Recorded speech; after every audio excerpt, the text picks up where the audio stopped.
Hi friends, నా పేరు పగిల సందీప్ రజక.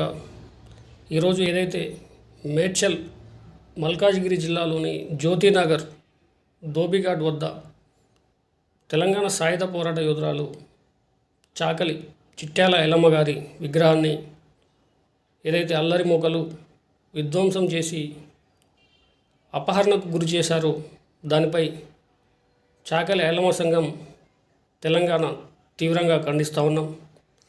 మరి ఈ రాష్ట్రంలో తెలంగాణ సాయుధ పోరాటంలో ఒక ధీర వనిత అస్తిత్వ పోరాటాల వేగుచుక్కగా చాకలి ఎల్లమ్మని చెప్పుకుంటాం.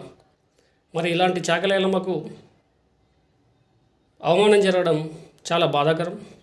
మరి రాష్ట్ర ప్రభుత్వం వెంటనే దుండగులు ఎంతటి వాడైనా